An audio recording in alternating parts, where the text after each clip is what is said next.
Hello, my name is Rachel Dzbanski, and I read the book Lay That Trumpet in Our Hands. This is by Susan Carol McCarthy, and it was written in 2002. It is a work of historical fiction, and it takes place, starts in spring of 1951, goes into the summer of the next year, 1952. This story is inspired by real events that happened in Central Florida during that time. It is about this girl named Risa. She loses a good family friend, Marvin.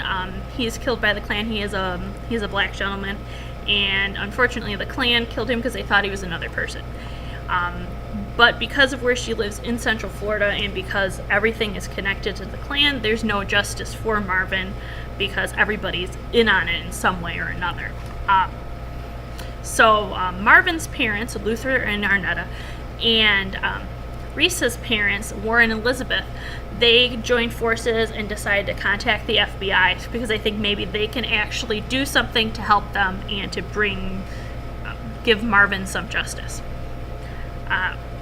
So also at the same time when unfortunately Marvin is killed, Risa's grandmother comes down from Chicago, and she's in on it too. She's giving them her address they can use for getting information to the FBI because everybody's in everybody's business in their little town down in Florida. And they don't want everybody finding out because then they'll let the Klan know, and then things can be bad for Risa and her family.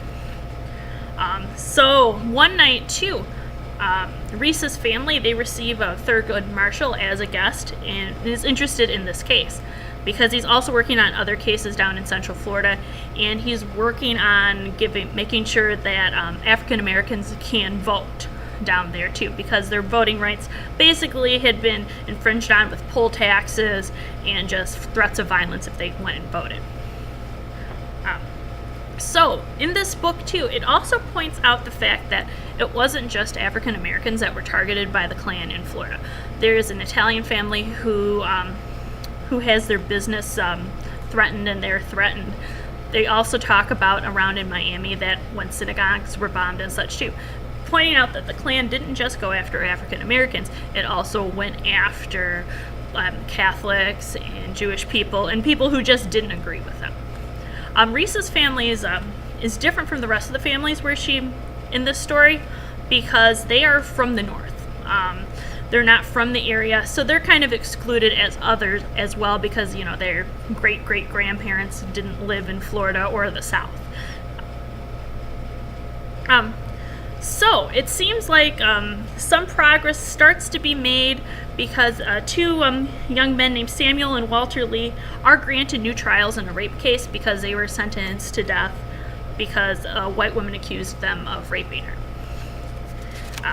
But things start to turn bad. That's when we start seeing that the Catholic families are being discriminated against, and also different things are going on in Miami as well. So one day, Risa's brother and his friend, they decide to go watch alligators and such, and they see a Klan meeting. Well, they start making fun of the Klan members, but then they shoot at the two boys, which is shocking because they're two white Protestant boys, and this wouldn't be something that would happen.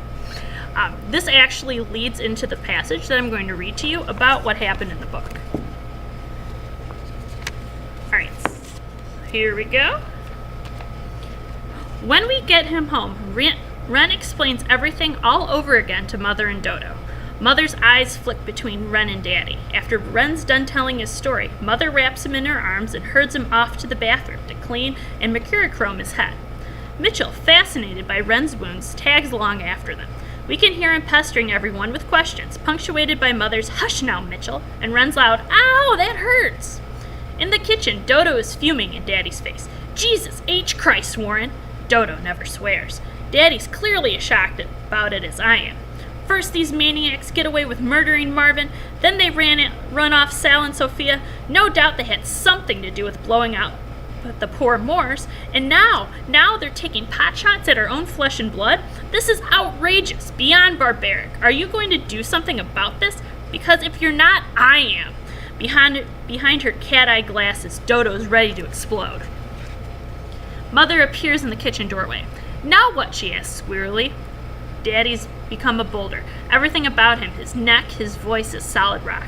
Now, I tell Emmett Castleton what I think of men dressed in sheets shooting at children, he said, stone-faced.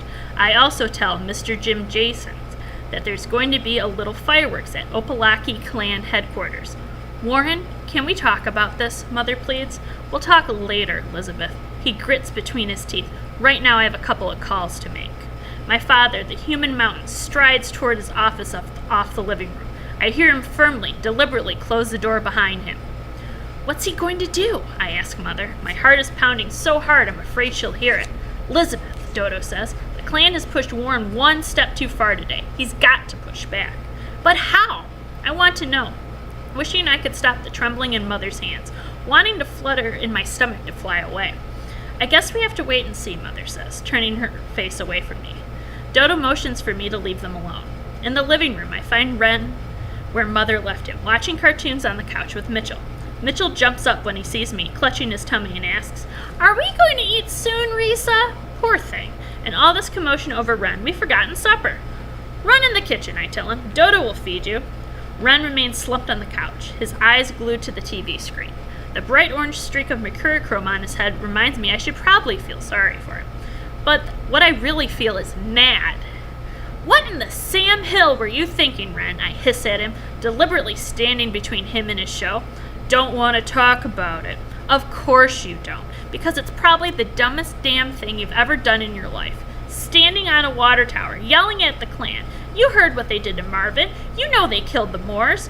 What do you think they'll do to you? Nothing, he mumbles. He's refusing to look at me. Nothing? You mean you thought nothing? You thought they'd do nothing. I thought we were safe. He's pouting. And what in tarnation did you get that idea? I thought we were safe, he said, meeting my eyes for the first time.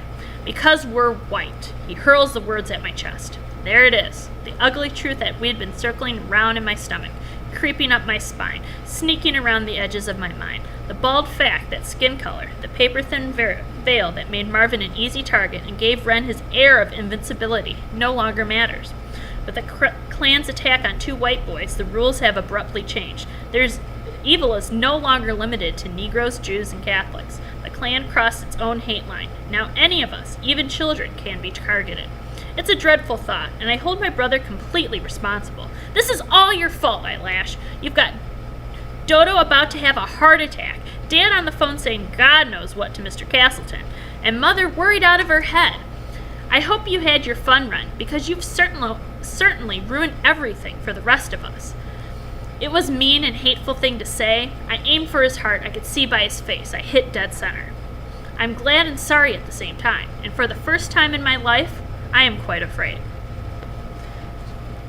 So, I hope you like that little selection from the book. Kind of makes you want to read more and see more what's going to happen. What's going to happen after, Warren finds out that his son was shot by the Klan. What's going to happen?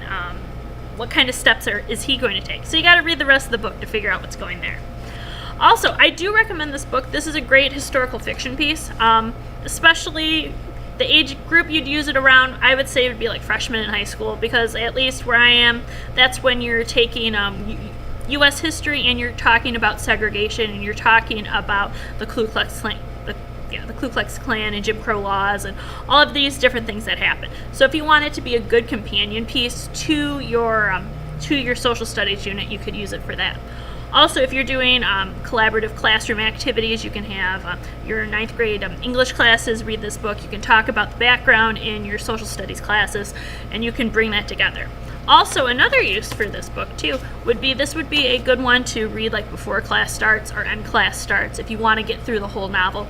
Or even read like a piece of it and get your students interested, and then they can work on the rest of it too. So I would say the age level for this book probably would be, you could probably have like a few of your like higher level 6th graders could probably start reading this. I would go 6th grade through, you could go through seniors too, but probably it's a little more aimed at the 12 to 15 age range, I would say, because they can identify more of the characters. Even though we've all read To Kill a Mockingbird, and your main characters in that are 9 and like 7 to 9 and then like up to 13. But if you're actually aiming for age groups here, I would say 12 to 15 would be about the age range you'd want to go. I think it's a great book. I think it's a great another option to have a new view on what the Klan was all about, especially too if you want to focus on other aspects of it. Another thing that I did like about this book, sorry this is going a little bit long, guys, but I did like that it also talks about different people's grief processes. So we talk about Reese's grief process with losing Marvin. She's thinking on things he taught her and things they said. Her brother had a really big connection with Marvin through baseball, and then they talk about how his connection through baseball works and such too, and how it kind of, softened, he's not into it as much anymore because it reminds him of Marvin.